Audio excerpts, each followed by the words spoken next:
Hello and welcome to another installment of the Power of Money series. I'm your host, Sabine Gideon, and also the host of She Leads Now podcast. And this week, I am excited to bring on a CFP financial expert who is going to give us the lowdown on how to really break free from the limitations, both from a mental perspective as well as a tactical and practical perspective. So with that, welcome to the show, Nikki. Thank you. I'm so excited to be here. Yes, same here, same here. Let me just make sure that we are on. It looks like we are.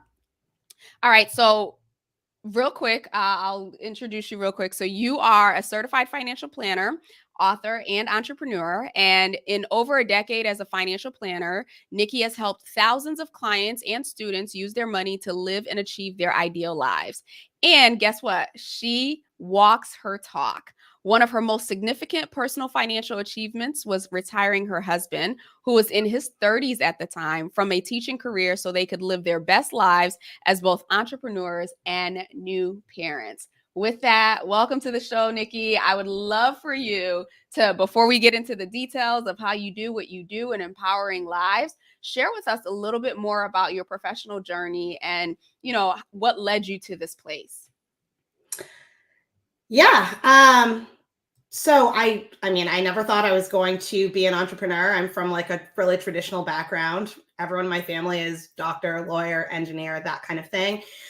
When I was in college, my dad suddenly passed away and it had me kind of flipped upside down, and I started thinking like, oh my God, like instead of thinking from the perspective of like, what should my career be? How am I going to make lots of money or whatever? It was more like, how do I make it to the soccer games? How do I make it to the track meets? Like, life is too short. Like, how do I make more money sooner and have more freedom and all of that? And so that kind of led me to entrepreneurship. And, I didn't have any like big ideas for a business, but one of the things that I learned in the passing of my dad is that my parents, even though they were really high earners, they didn't really have all of their financial stuff together. So I started working with people like my parents to help them get more out of their money. So I built a financial planning practice, been doing that for over a decade. It's coming up, I think this was 12 years in March. And that has kind of shifted into consulting and coaching and really helping other small businesses, other service-based small businesses to take home more money from their businesses, because it's important to like help people do smart things with their money, right? To know like the right planning strategies, but you need money to be able to invest, to be able to grow. And I feel like entrepreneurs are underserved because nobody really knows how to help them. And I understood that firsthand because I am one. And so kind of trying to figure it out for myself has led me to this place where I'm still working with clients one-on-one, doing like the more traditional financial planning, but I'm digging deeper to really help other entrepreneurs like me to take home more money from their businesses too, because that's really become a passion of mine. Yeah. So did you have a stint in corporate or traditional work environment at all? I worked for a corporate bank for like a year. I'd worked in retail when I was to put myself through college and stuff. I was working corporate like my last year of college. I worked for a corporate bank, like entry level role, and they offered me a full-time position at the end of it. And I was like, no, I can't do it. I can't, because honestly, like in that job, everyone was like, oh my God, this is so great. This is so great. We were like sitting at a computer, just like, typing stuff into a spreadsheet was basically my job. And I would sit next to like my VP over there, my AVP, and they'd be talking about like how annoyed they are that they can't make it to like the daughter's ballet recital because there's some deadline to meet, or like the exact same stuff that I was like, shit, I wish that my parents could have figured out how to get more lifestyle out of their money so that they weren't always under the gun for like the next promotion, the next raise, the next overtime, the next business trip, the next whatever. Like my dad died in his 40s. So being next to people who were like his age and who are in that role, I'm like, there's no way I can stay here. Yeah, yeah. Well, my sincere condolences on the loss of your dad, and at the same time, I love that you use that as fuel to Mhm. not only support you and your mother, but also now it's still fueling you all this time later to help support others. So that is awesome. Something that you mentioned, before that, you're in your household, you were high, like your family were high earners, but yet it didn't necessarily feel like that, or that wasn't the experience. And some of the conversations that we've had during the series is that while your starting point, or whatever amount you may have had as a child, whether it was a lot, a little, or just enough, or whatever the case may be, there's a lot of messages that we've internalized based on the experiences and based on the conversations that were had and or not had around money in the household. So as you were growing up, before you discovered, the truth, like, were there conversations around how the family made money, how they managed money? Were you involved in those types of conversations, or was it just, once you had to, that's how you figured out, we weren't in the best place? I mean, so here's the confusing part is that my parents probably were better off than most people. Do you know what I mean? Like, Mhm. they weren't like maxed out on credit cards, like in debt with no money in the bank and all of that. Like, they were savers. Like, my dad was like, my parents were putting away money for retirement. They were doing all like they were doing some of the right things. Like, my dad died, he had life insurance. That was good. That really helped our family. Like, they did some of the right things. But the problem is that when you are a smart and successful person, like, my dad was a chemical engineer. He's the oldest in his family. Like, there's a lot of like cultural stuff, but like, he's the guy that everyone went to for advice for everything. So like, if like people would ask him like about what stock to invest in, like, he doesn't know what stock to invest in, but like, he's just the guy that you think has all the answers about money and business and whatever. And I think that when you're professionally successful and achieve like a level of success in your professional life, you have that image to maintain. So it's almost like you can't ask for help. So I think there were two pieces of it. Is like, on one hand, my dad, I think my parents always thought that there was never enough. Like, we're a family of six. There's four kids to put through college and do all of those kind of things that they wanted to do or felt like they needed to do to be able to like do better for us than their parents could do for them, because neither one of my parents came from money, period. But then the other piece of it is just like, who do you ask for help? And do we even have enough? Like, do we even make enough money to get help? And it's like, they were making multiple six-figure salaries. Like, my mom made six figures, my dad made multiple six figures, and they're both like very smart people. But when you have a house in a nice neighborhood, two cars in the driveway with your 16-year-old getting ready to drive, and like all of those things, I'm preaching to the choir, right? But like, it feels like less and less and less. Everyone thinks that $100,000 is a lot of money until they make $100,000.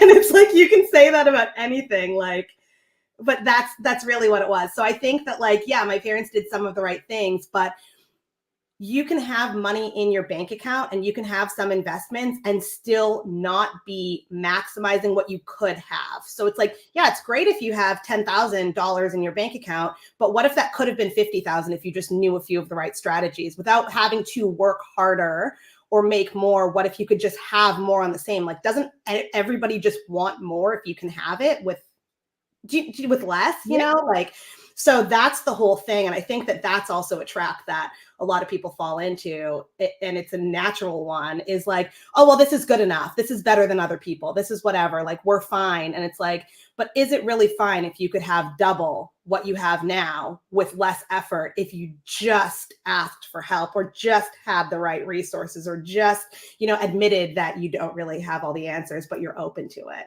So I think Yeah. it's more about that. Yeah, those are really great points. And I mean, this applies to both men and women, right? Like, Mhm. we are conditioned, go to school, do well, get your job, and move up the corporate ladder and get your incremental raises or your promotions or whatever the case may be. And that's kind of the societal flow, if you will. But then there are a few divergents who are kind of like, okay, no, like, I want more. And I don't know about, well, in my particular case, I was that diversion where I was just like, there has to be more to life.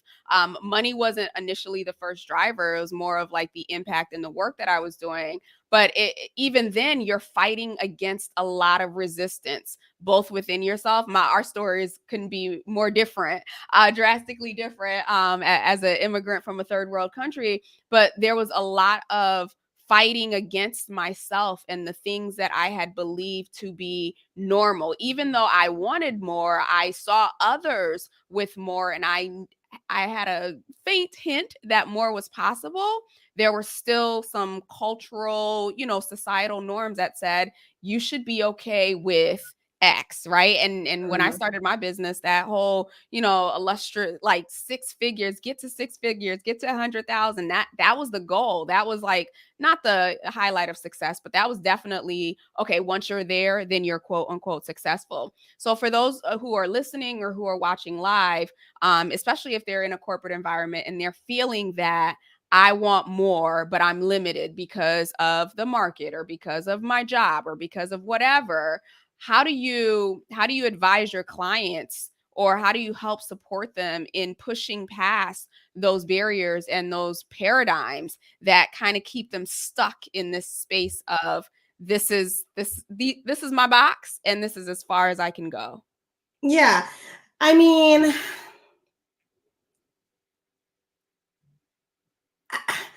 this is, I don't know if this is like kosher to say, but like I think part of like the societal and family and whatever pressures to like stay small or to like want less is like a protective mechanism. Like the same thing that made like my family members and close friends tell me like don't start a business, it's a bad idea, you should just get a job, blah blah blah, is the same kind of thing that it's like you should be happy with 50,000. Why do you need 100,000? You should be happy with this role. Why do you need to make a lateral move? Why do you need to, right? Because like the people who love you are scared for you in some ways. They're scared for themselves too, right? Like it's like a self-preservation thing. It's like, ooh, I might have made some past mistakes that didn't work out or taken some past risks that didn't work out.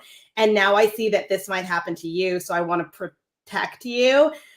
So I think a lot of it is protection. I mean, some of it could be like jealousy or like, whatever. But I think, and I don't know if I'm exactly answering your question, but I think that like, it's okay to want more, but also realize that you can do a lot with less too. And I think Mm. that's the thing. I think that there like becomes a problem when it's like, oh, I can't get what I want at 50,000. That's why I need to make 100,000. Oh, I can't get what I want still at 100,000. So I need to make 200,000. Oh, I can't make what I want at 200,000. So I need 300,000. It's like your wants, the goalpost is always moving, right? Like I have a client, and she's not the only one, but like this is the one that stands out to me. Is like I have a client who I've been working with for several years who never made more than $90,000. Like when she retired, like she's about to retire, she makes like $89,000.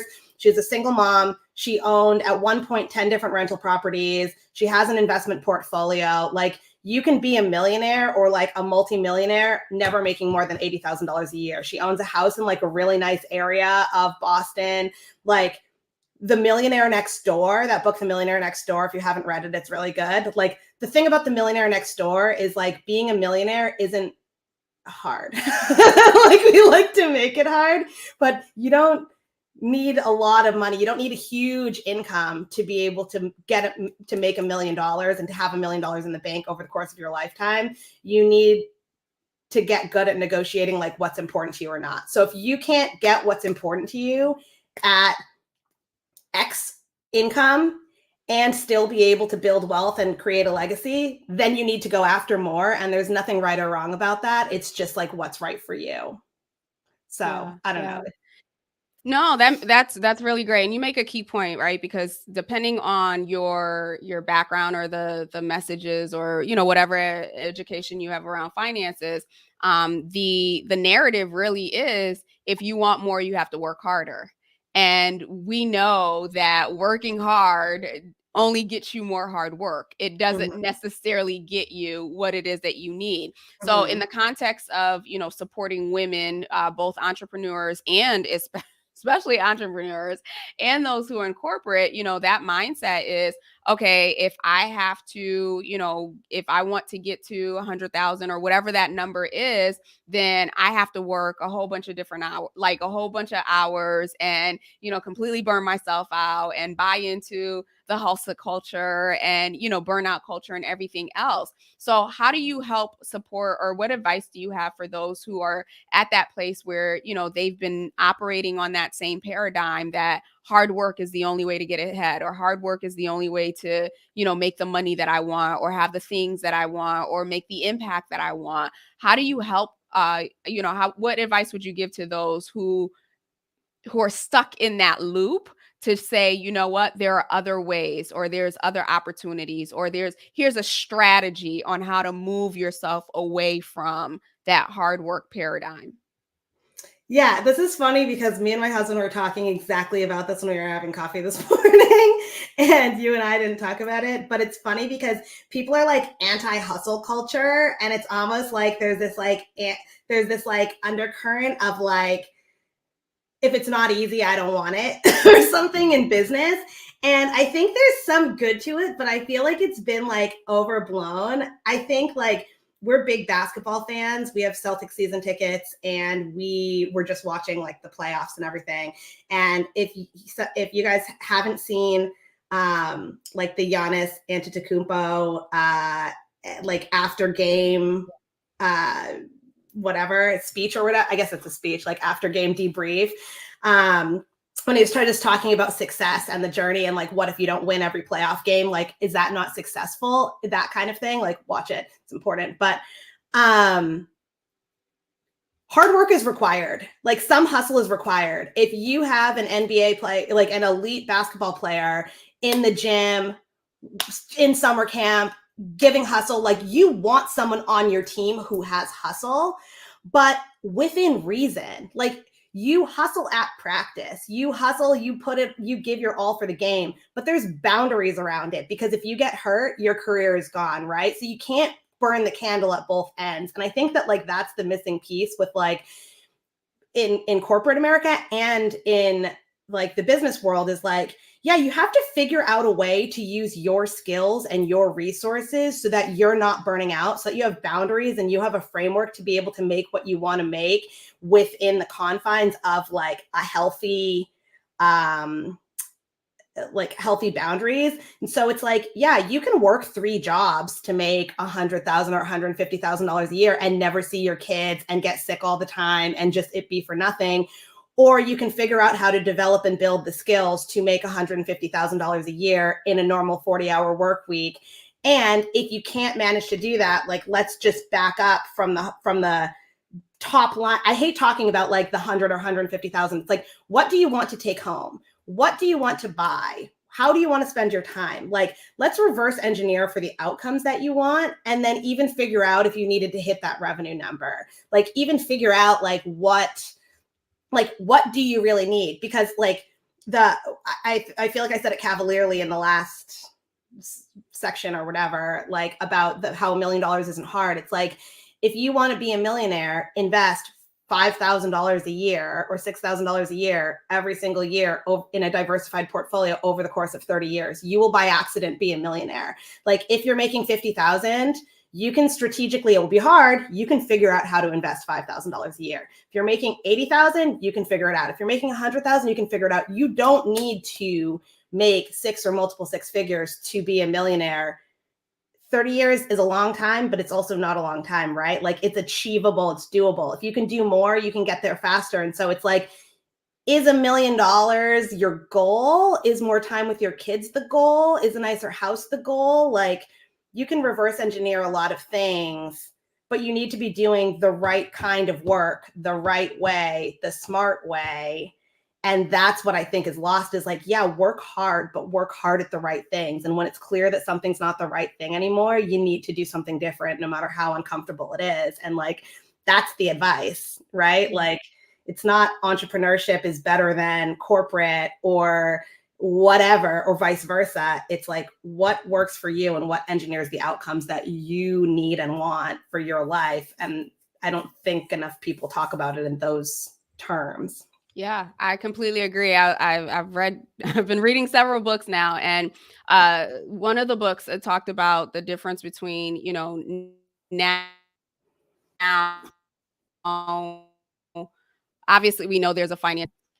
I think am I frozen? Are we good? You just froze a little bit, but you're good now. Okay. There's a financial literacy challenge within, you know, our society to begin with, but even with that, right? Financial literacy is really not the answer, right? It's the financial efficacy, right? It's not about, it's really understanding how what you're doing is impacting or moving you towards your goals. I think the previous generations, or the focus was really on, you know, what's an asset, what's a liability, what's a, those things are, you know, they're important to learn, but at the end of the day, if you're not very clear on what you're working towards, then it doesn't matter if you know this terminology or you know these things. It's not necessarily working for you. Something that you said sparked a question, and this again goes to all of my research and reading that I've been doing. You know, oftentimes they say that a lot of certified financial planners or CPAs or people who are in the space where all they do is deal with money. Mhm. Unfortunately, they are, while they can do great for their clients, their balances don't necessarily always reflect what they're able to perform.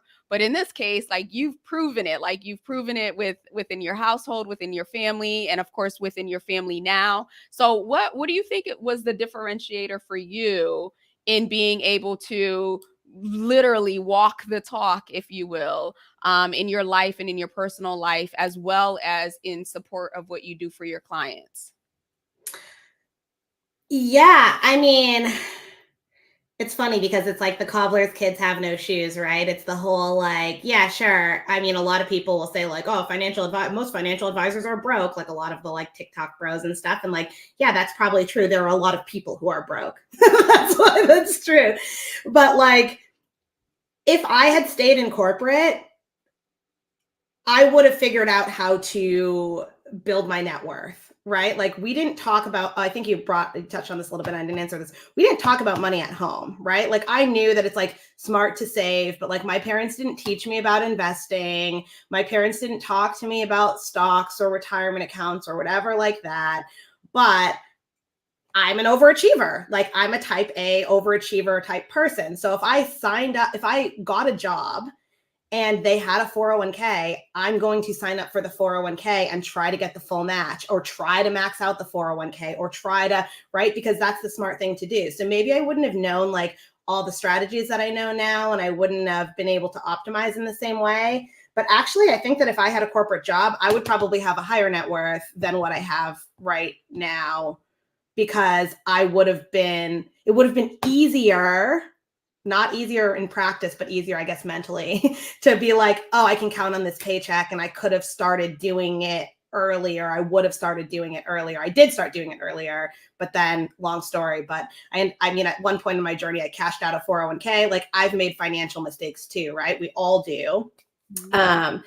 But I think if you're going to do it, you're going to do it. And I think what you said about financial literacy is so true. It's like, in some ways, it doesn't matter what you know, it matters what you do. And we're in an environment right now where like, you don't need a stockbroker to buy you a stock or to help you open a portfolio or invest, right? Like there are these things called robo advisors. Like there's Robinhood, there's Betterment. There are these like apps that you can literally just like I'm going to do $100 a week, done, and you're in a diversified portfolio.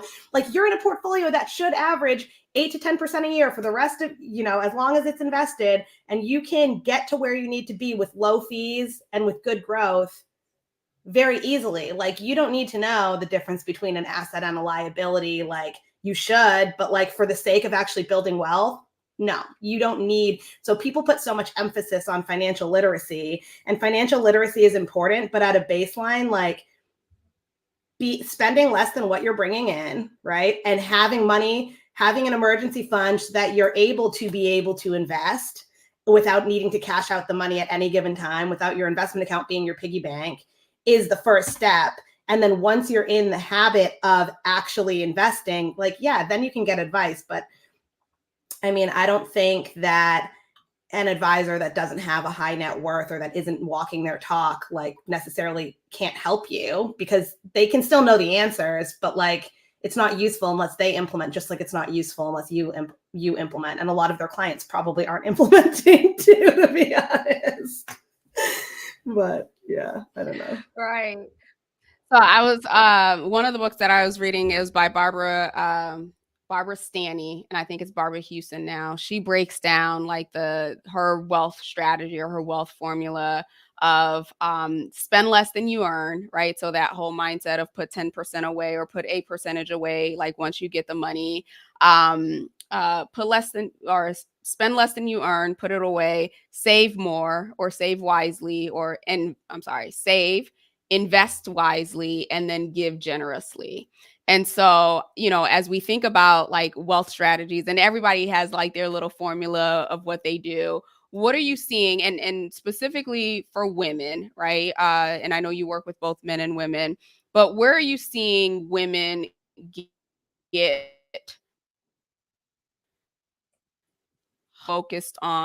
focusing on a strategy that works for them and that allows them to get ahead, financially and everything else that they have? I mean, sorry, you froze up a little bit. You're You're good. saying what's a strategy that I've seen women use successfully, or where do I think that they're? Both. It's a two-part, yeah. Okay. All right. So, I mean, I think that the biggest, women are so used to, like, I know men do too, but like women definitely like wear a million hats, like in their personal life, at home, and in business.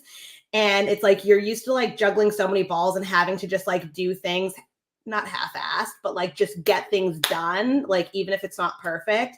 That I think that once things start going well, it's really easy to just like mess it up. I don't want to swear on this, but like it's like, oh, okay, I'm making money. This is working well. Okay. What else can I do? You know what I mean? It's almost like that shiny object syndrome. It's like we have like an itch, and I'm like this too. But I feel like you need to, in order to be successful, you need to be able to get to a point of maintenance and stay there.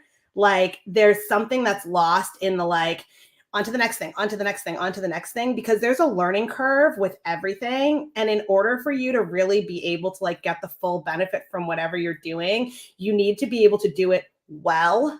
And you can't do something well the first time that you do it, right? Or you can't, or at least if you do it well, like maybe it was a fluke and you can't be confident yet that you have like even a basic foundational level of like success, if that makes sense. So I feel like I see that a lot, that one of the things that I think trips women up is like, okay, so I did that thing, what's next? And you're always looking for like the next better thing, and not just like resting in the like, okay, this is good. Because I think that that is how you actually keep more of what you're earning, is letting, like, benefiting from like the after, like, I don't know how to explain it right, but like, you did the hard work to build the business, to do the course, to invest the money, and like now you have to let it work. Do you know what I mean? And you have to like reevaluate, and you have to be able to like take a breath and say like, I have the space to be able to see like, is this working? Is this good? If it's good, should I do more of this?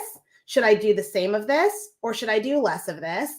And is this moving me towards what I need to, where I need it to go? And I feel like you can't get into that space of like evaluation if you're always learning and on to the next thing. So like, yeah, sure, always be learning. But I think that that's a trap. If you're always like, oh, great, now like now my salon is full, but you're like, now I need to grow. Like now I need to get a bigger salon. Then it's like, you're always in this place of like being behind the eight ball. So I think that that can be really damaging. And detract from what you keep. Something that I think that women do really, really well is women know how to make money.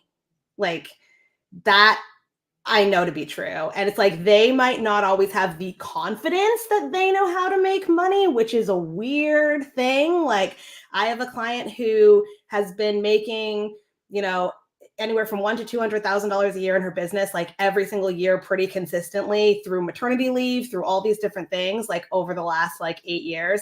And still she like questions whether or not she can do it again next year. And her business hasn't changed, but it's like, you know how to make money. You know how to make money in a space that you're still able to give to yourself, give to your kids, give to your business, give to your clients. Like women are very, very good at being able to like do the thing. And I think that that is like a really unique, whether it's in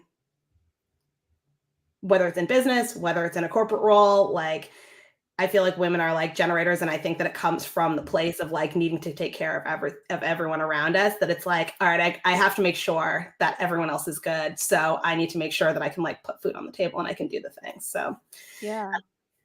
You bring up a really great point, especially around the confidence, because that's a part of this piece too, right? So it's one thing of not knowing what to do, and it's another thing of knowing what to do but not feeling confident that you're doing the right thing or that you're on the right path or that you'll make it or you're successful or anything like that.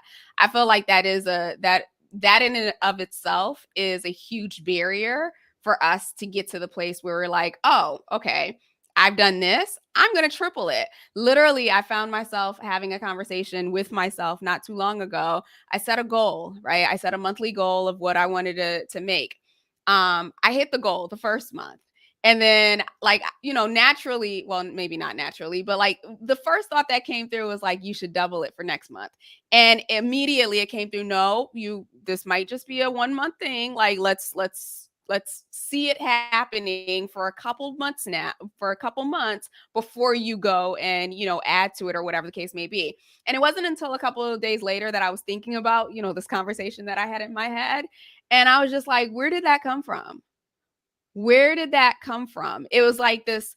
I decided in that moment that I was going to limit myself to prove that this was a viable thing before I would even, up level to that next step. And I know I'm not the only one that does this, no. right? And it's not even just like, it doesn't even have to be about money or anything like that. But the question becomes, how do, luckily, I was able to self-correct within a week or so. But I could also trace back to other times where I've done the same thing. I've limited myself and then, turn around and be like, oh, well, I wish, or, it would be nice. And so, I mean, not that there are any right answers here, but how do we start to recognize those patterns and break some of that in our own selves when we're doing that, to pattern interrupt and go for the big goals, like go for the things that we want. And even if we don't make the mark, even type A people, even if we don't make the mark, it's okay. You just doubled something that, you 2 months ago didn't even think was possible. Yeah, I think that we're like really hard on ourselves and it's that like fear of failure stuff. But like sometimes the fear of failure, I mean, this is like every financial advisor has to do this or whatever, but like the whole like goal thing, I know that goals are like so overstated. It's like, what are your goals? But like the reason why goal planning or like identification of goals is like so important when it comes to like your financial goals specifically is that obviously like there are different types of financial and investment tools and accounts that can get you to your goal faster if you use that. So if you're crystal clear that like, no matter what, I'm going to pay for my kids' college in full, they're probably going to go to a private school and I'm going to need $300,000 for it. The best place for that $300,000 from a strictly financial perspective is a 529 plan, because you're going to get tax-free growth that you can use tax-free for college. Does that mean that everyone should always do a 529 plan? No, because everyone's situation is different. But in general, the more clear you are on exactly when you need the money, for what, and in what way, like, is it in an income stream? Is it in a lump sum? Like, how do I need this? The harder your money can work for you with less effort, the less money that you need to use to be able to achieve that goal, right? But when I'm talking with clients about like what their specific goals are, it's so easy to make goals either so easy that it's like, okay, you're going to achieve that by accident. You can buy that new car like without any planning at all. I don't even know why we're talking about this. Or they are so crazy that it's like, do you really, it's good to have big goals, but like to have a goal so big that it literally can't be planned for because you're just making things up, because there's no way that based on what you have right now and based on what you're earning right now, you could get there. You would have to do like 10 different things and 10x your revenue and blah, blah, blah to be able to get there. Like, that's not helpful and that's really damaging. But I feel like the reason why we do that is fear of failure. Is if you put that goal that's like spicy, that's like, it's like, it would be really hard for me to get here, but it would be really freaking cool. And I know I could do it. It would be hard, but I could do it. But if I just increase my revenue a little bit and I could just buckle in that a little bit, like I could get it. Like those are the goals that like you really want to solve for. Like having goals like that, like being able to stretch like that is the only reason why my husband's retired right now. Like, because I wasn't afraid to write that down. And it was hard. I used to never write in pen. This is stupid, but like I used to not be able to write in pen because I didn't want to write something down and not be able to erase it if I didn't achieve it. And it's like, you have to write in, like, it's okay if you don't achieve the goal on time or at all. Like sometimes you change your mind and you don't even want that thing anymore. But you have to, like, goal setting is such an important part. And like, I think part of the value of financial literacy, of like good financial literacy, of like valuable financial literacy that like actually helps you. I think the most valuable financial literacy that somebody can get today is financial literacy that helps them more efficiently work with other people to achieve their goals. So it's like, I don't think you should learn how to file your own taxes, but I think you need to learn enough about how taxes work to be able to ask your accountant the right questions and to be able to know what to share with them to get maximum value. I don't want you to learn how to create your own financial plan and do your own projections and whatever. It's a waste of your time, and figure out how to build a diversified portfolio or whatever. But to understand enough about the mechanics of investing and about the different opportunities so that you can better work with a financial planner and know whether or not a person is able, like part of it is like, we know delegation is so important in life and in business, and you can't properly delegate if you don't know the scope of the project. And part of the scope of the project is having good goals, not just the smart goals, but having goals that are like just achievable, that are stretchy, but not crazy and not too easy. And then the other piece of it is like knowing enough to be able to efficiently work with the people that you're working with. Because I think that people like, oh, I hired a financial advisor, I hired a CPA, I hired a bookkeeper, but my numbers are still a mess. I don't know anything, blah, blah, blah. Like this is such a common thing. And it's like, well, that's because you've already chosen not to take ownership of your finances at all. And you're saying like, I don't know this stuff, take care of it for me. And like, there's only so much that somebody can do for you with your finances when they don't have the intimate knowledge of like what you actually care about, what you're trying to achieve, how many times you've changed your mind in the last week, whatever is important, and like all of that, right? So anyway, I'll stop the rant now, but I think that there's something there.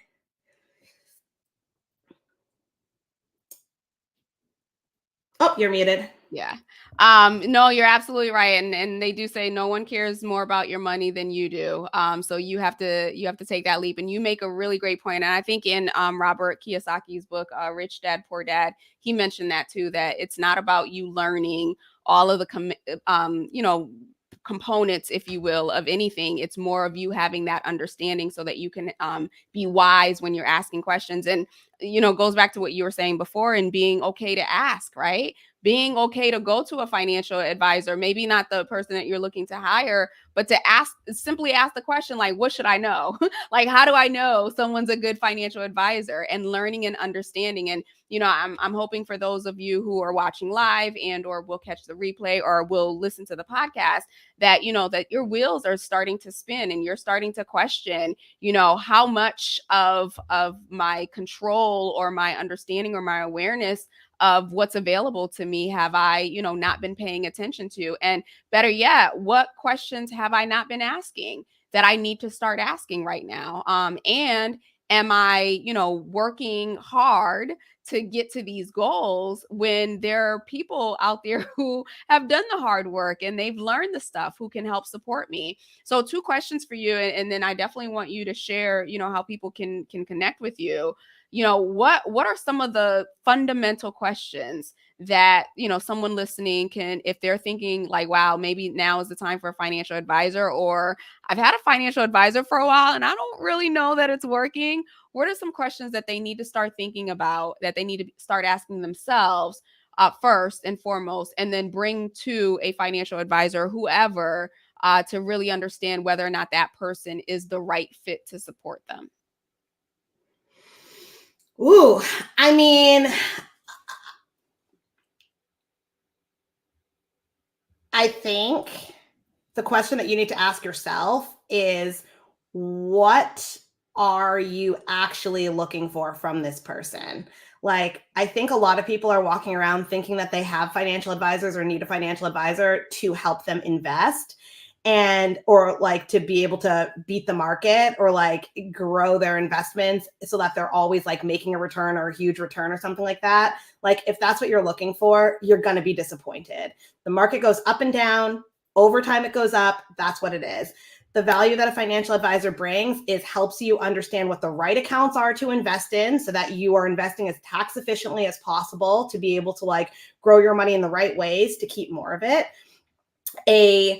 Not all financial advisors, but financial advisors who are doing like more advanced planning will help you with like understanding how to properly leverage debt and like a debt pay down strategy. They can help look at your cash flow.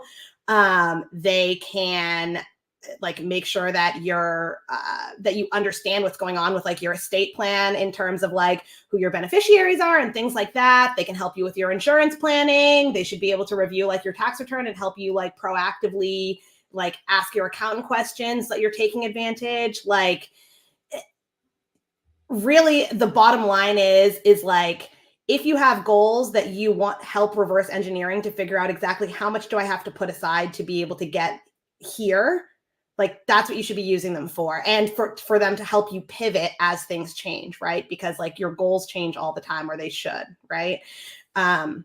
Maybe they don't. Maybe I shouldn't say that they should, but if you're an entrepreneur, your goals are likely changing constantly, right? Because life is changing constantly. So if you're looking for a partner in that, then like the questions that you're asking them are related to that, are like, okay, here are my goals. Have you helped somebody with this before? Do you work with people like me? I'm needing somebody to help me with my business cash flow. Do you help entrepreneurs with that? Do you know somebody who does? Here's how we're working right now. Like, I've been your client. Here's how we're working right now. Is this how you work with all your clients? If not, like, why are you working with me differently? Oh, it's because I'm paying you for something else, or I told you I wanted something else, but I didn't really understand what was available. Like, people are people, right? And we're all in business. We're all just trying to like deliver what we're trying to deliver and make our clients happy. So like asking questions and like not being afraid to feel stupid is really, really important. I've asked my accountant the same question like 4 different times and still didn't get the answer that like I felt like I should have gotten, or like I felt like I kept like, it wasn't resonating with like my understanding. Like it didn't make sense to me. And I'd heard other things that seemed to conflict with it. So I asked it again, right? And it's like, you don't want to feel stupid, but also like I'm asking because I'm paying you to help me. And maybe I'm asking it the wrong way, or maybe I'm understanding it the wrong way, but I need to understand because like my money is on the line. So ask questions, you know? Yeah, I love that. And I'm just curious, when clients or prospects come to you, how do you know, or how are you able to intuitively decipher like whether or not they're savvy and they got their stuff together and they're ready to work with you versus where they're kind of, lost in the wind, so to speak? You know, I actually don't care if somebody who works with me is like savvy or novice or whatever. Like, part of my process is I require everyone who is thinking about working with me to give me all of their financial stuff. So like I see their tax returns, their pay stubs, their bank statements, everything. And before I even offer for them to hire me. And I'm basically looking at like how much of a mess their stuff is, what they're telling me that they want, And then I'm looking and seeing like, is this a puzzle I think I can solve? Like, do I think I can fix this? And do I like this person's personality? Do I believe that they're going to show up? And do I believe that they're going to take ownership of their financial situation? Like, there are some people who will try to hire somebody and then they just want to tell that person what to do, or they don't want to implement anything that you say. And like, there's no point of that, right? Like, I don't just want to take your money and have you never listen to me. If you don't listen to me, like, we shouldn't be working together, because why are you hiring an expert whose advice you don't want to take and implement? So I think that it's more like, for me, personality fit is really important. I feel like my clients can be really vulnerable with me, and they are, and I love that. And I think that like, if I was working with a financial advisor who like, I felt was like shaming me for like my spending decisions or for like my goals or trying to like push their agenda on me, then like that's not a good fit, because the entire point of having somebody work with you is for them to help you make smart financial decisions. And smart financial decisions are the right ones for you, are the ones that help your money better support your life and your goals. There's no like right answers when it comes to money. So if you have the feeling that like the person who's working with you thinks there are right answers that everyone should do, or like is like not on the same page as like what you're trying to co-create, like, you don't need them. There are a lot of financial advisors out there, right? Like, Yeah. so anyway. Yeah, that's helpful. I remember earlier on in my career, I had a couple of people in my network who are financial advisors, and of course, you know, they offered to support me. And like my first mindset was like, I don't have my stuff together. Like, there's no way I can work with a financial advisor. Like, it's a hot mess back here. And I do think that well, you know, in retrospect, I wish I would have taken them up on the offer, but I do think that that's a thing that a lot of people, especially women, have in the back of their mind. Like, my stuff is not together, so I can't work with a financial advisor, versus I should look to work with a financial advisor, or at least have someone look at my stuff who is in that space to give me at least a starting point on, you know, what to do to get my stuff together.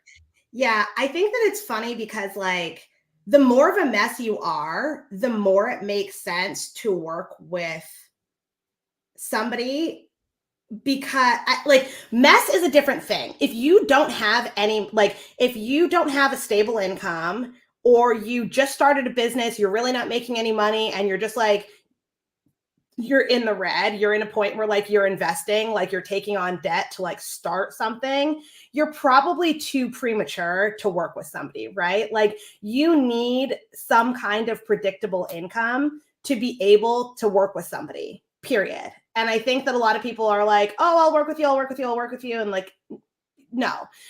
But if you're not making the money that you want to make, but that's been the case for several years, this is kind of your reality, and you're living your life and paying your bills and whatever, like, then you probably need a plan around that, right?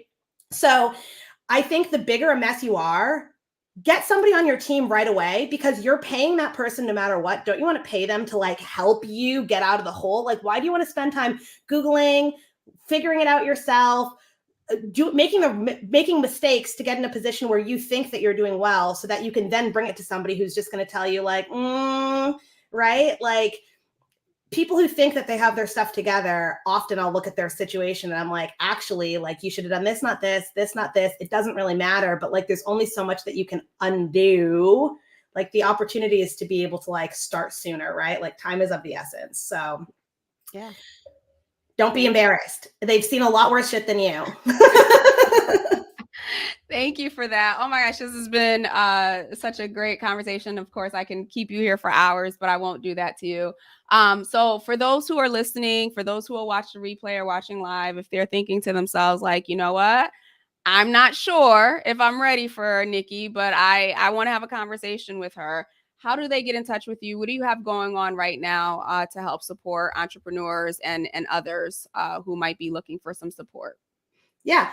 I am getting ready to launch my next cohort of my group coaching program called Profit to Wealth.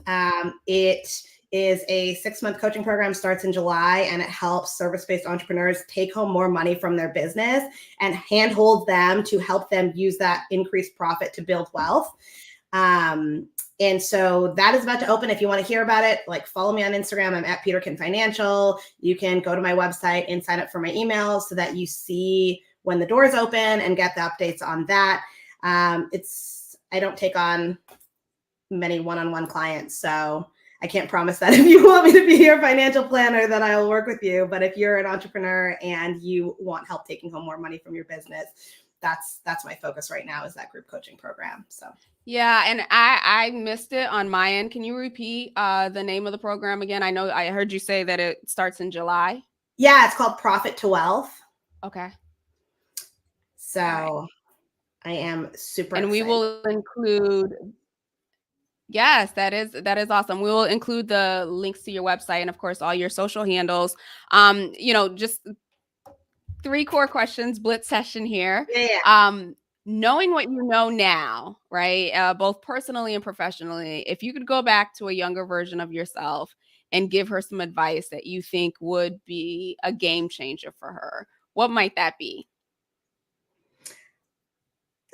One of my coaches, maybe like 7 years ago, said to me, "Your confidence makes me question your competence."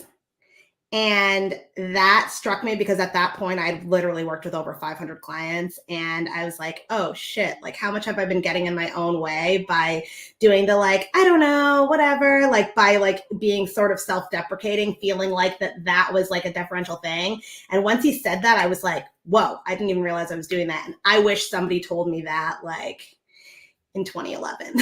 Like, be confident, because no matter how competent you are, no matter how great your skills are, if you are not if you're not showing up as confident, people aren't going to believe you. Some people might, but in general, you know what I mean? It's holding you back. So yeah, I love that. And as you look ahead, right, and we think about this from the perspective of legacy, years, decades down the road, where you're looking at your life, you're looking at the impact that you made. What do you want that narrative to be? I mean, it's not exactly like this, but like I would love to help thousands of women retire their husbands. And I know that that's not everybody's goal, so it needs to be something else, but like that level of financial freedom, like that level of like my life is mine, like that is what's behind me. Really, that was why I built Profit to Wealth. Like that's the point of bringing home more money from your business, to be able to have more to spend, more to save, and more to invest. But it's for that. It's for like the family time. I love that. I love that. And then lastly, there are a slew of books out there around, financial literacy or investing or anything like that. Are there any books that stand out, or maybe a book that is your go-to? And it can not necessarily be around finances, but something that you have found to be pivotal in your own development, both personally or professionally? Yes.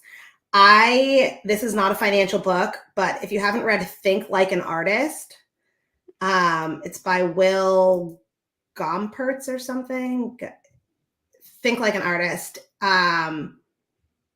Great book for any leader. I think it like the lessons from it really help with like the confidence building, and really help with the understanding of like, it's that like, oh, why would I buy this painting for $100,000 or whatever? It's like, or whatever. Why are you charging your client $10,000? It's like, well, I spent $100,000 to get the skills that it requires to be able to teach you this for 5,000 or whatever. It's like that, like living creatively, but it's like leaning into your expertise and like confidence in your expertise. There are a lot of like really good lessons in that book, and I've read it like a dozen times probably over the last like 5 or 6 years.